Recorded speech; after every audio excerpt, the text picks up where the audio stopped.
Sisu. Well, that's a word you don't really come across every day, but for some reason it just sounds pleasant, doesn't it? Sisu. So what happens when you take movies like Inglourious Basterds, bits of John Wick, and Rambo, and cram it all into one movie? Well, you get a movie like Sisu. There's that word again, Sisu. So Sisu is a brand new Finnish film coming out in cinemas this week, and it promises to be a balls to the wall, full-on action adventure extravaganza. I had a chance to see it, and is it all that it's hyped up to be? Well, keep watching and find out. Sisu. This is not about who's the strongest.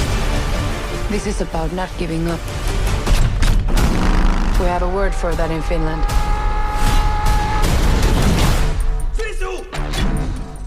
So every year what I try to do to expand my exposure to cinema and movies from all over the world, I try to pay attention to what's coming out from other countries. Last year we were pleasantly surprised with movies like RRR that I really thoroughly enjoyed, and kind of shows us the extent of filmmaking from other countries outside of the United States, especially when it comes to action and, you know, special effects and all that stuff. Now, when I caught wind of Sisu, a movie from Finland, I was like, oh, this looks interesting. And then when I saw the trailer, I was like, whoa, wait a minute, what are they doing here? I couldn't help but laugh because of how outrageous and over the top the action sequences were.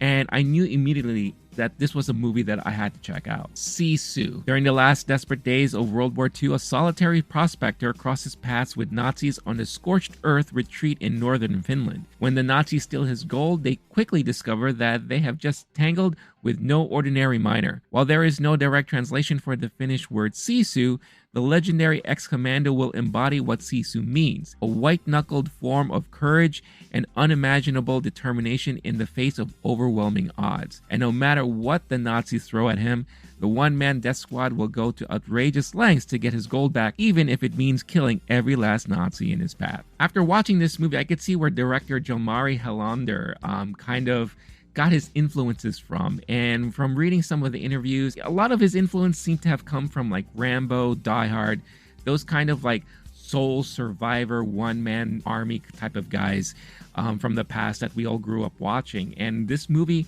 embodies a lot of that. Of course, in recent years, we've gotten movies like John Wick, who proves to be another one-man death squad. But with the John Wick movies, a lot of it has to do with such physicality and combat scenes. This doesn't really lean towards that so much, but it really leans more towards the determination and kind of the gumption that this guy has. Like, he'll go into every length to do what he has to do in order just to get his gold back that was wrongly taken from him from the Nazis. A lot of the death scenes and the action fighting scenes and all that are really outrageous and over the top. Not so much how it is like in John Wick, but it really does remind me a lot of the Rambo movies back in the day. You've seen it in the trailers. You got head explosions, you know, body explosions, body parts flying all over the place. It is really so nuts and insane that sometimes I just can't help but laugh. But it's one of those things that when it's happening, it's like one of those like crowd-rousing moments where I could just picture people in the audience going nuts and just being like, hell yeah! You know, it's kind of like one of those bro-y type of movies. The reason why I mentioned before that it also kind of reminds me of Inglourious Basterds is because a lot of the editing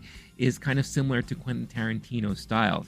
The movie is divided into kind of like chapters, and it really gives it that feel that you are on this epic journey told in sequences. Almost like reading a book or reading a graphic novel. You're following Atami, this, you know, mysterious miner. You could tell he's fed up with the war and what's going on, and he has nothing to do with it, and he's just looking for ways to kind of support himself and his family, and just happens to come across this gold mine, no pun intended. And all he wants to do is get back to his everyday life. And here comes these Nazis, you know, kind of bullying him and, you know, getting in his way and all that. So each part of the movie is a different kind of sequence within this guy's journey.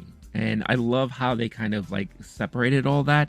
And it really tells this full-on story. I really, really loved seeing this journey play out. Jorma Tommila, and I really hope I'm pronouncing that name right, who plays the lead character of Atami, he does a brilliant job in his performance here. Now, I've never seen his stuff before. I've never seen anything from this director before. But based off of the trailer reaction that I did on the channel, a lot of people from Finland who are familiar with his work has told me that I need to check out movies like Rare Exports, A Christmas Tale, and Big Game, where these two have collaborated before in the past. But the amount of stuff that this guy goes through, I mean, you know, John Wick, you dealing with a guy who goes through so much stuff and does a lot of these crazy action sequences. You know, you have Rambo, who seems to be untouchable, right? And he can like withstand and go through all these things.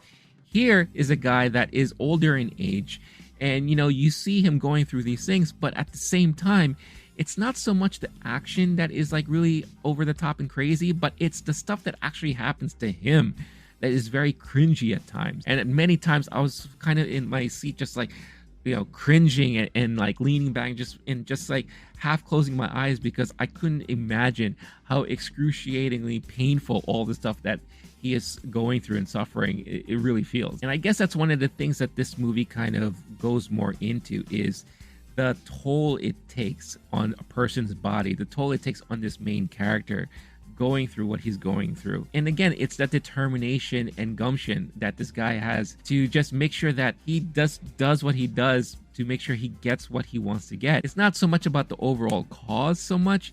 It's really more about like, yo, I want my gold back and I just want to be left alone, and you're in my way, so get the F out. Sisu. Also, I want to get this out of the way too, in case some of you are wondering. Yes, you do see a dog in the trailer, and yes, there is a dog in this movie. And depending on what trailer you've seen, one trailer mentions that the dog is okay and all that. The dog is fine. Nothing happens to the dog. However, there are some things the dog does that I do question sometimes. Like, what is this dog doing? But there are a lot of times where the dog actually does help.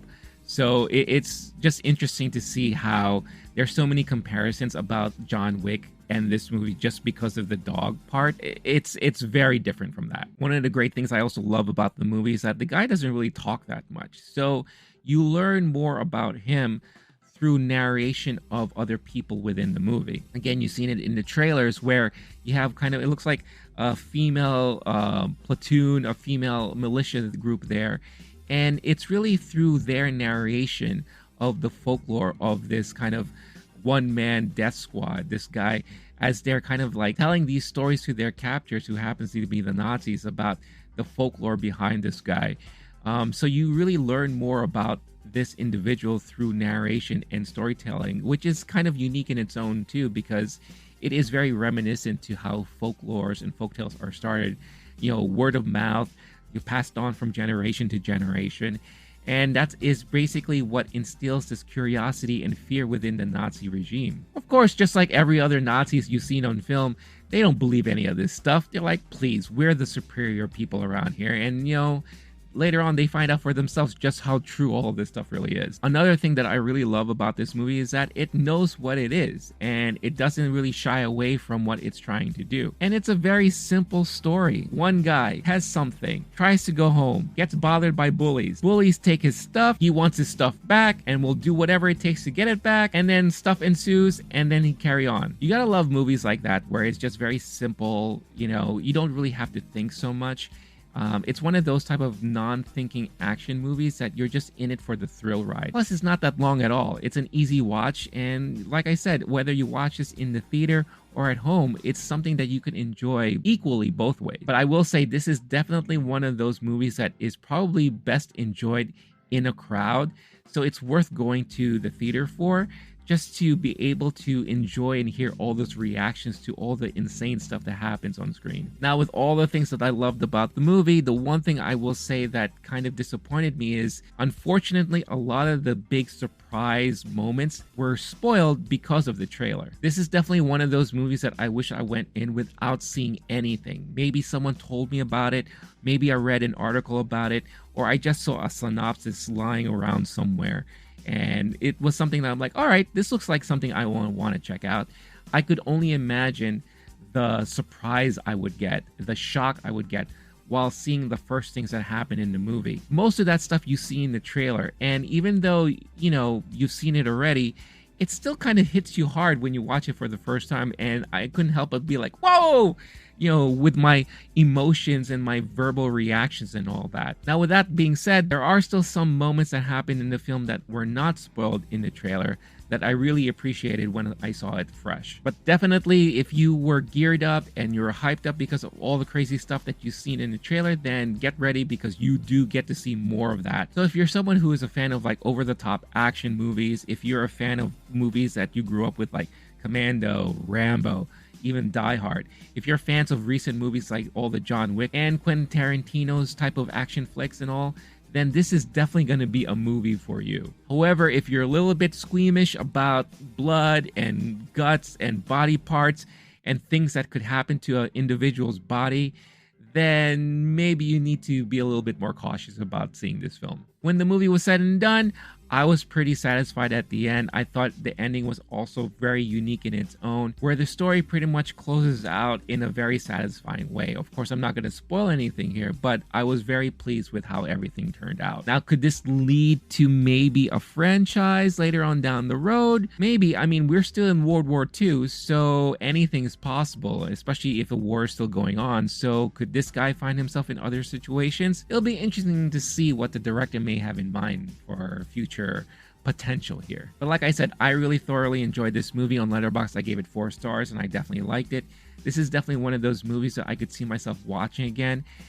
Just for the insane craziness of all the action scenes. It's also one of those movies that I would love to show people who haven't seen it yet or never even heard about it, just to see their reactions when they first see what's happening on screen. So with all that out of the way and all that said, at the end of the day, it really doesn't matter what I think. What matters most is what all of you think. Is Sisu the type of movie that you are planning to see? Is Sisu something that you are interested in? Let me know all your thoughts in the comments below. Thank you so much for watching. If you are brand new to this channel and you haven't done so yet, don't forget, hit that like button, subscribe, hit the notification bell to get notified every time a new video is uploaded. If you want LOWKEY Geek on the go, check out the LOWKEY Geek podcast channel on your podcast platform of choice, where you can find audio versions of the stuff that we do here for your downloading and listening pleasure. Lastly, if you're in a position to help further support this channel and help this channel grow, check out the affiliates that we have in the description. You may find something awesome for yourself or something very nice for a loved one, and by participating, you'll be helping support this channel at no additional cost to you. And for all of your support, I thank you. So I'm going to head on out of here. Until the next time, stay cool, stay classy, stay safe. Catch you in the next one. All right, peace out, y'all. Sisu.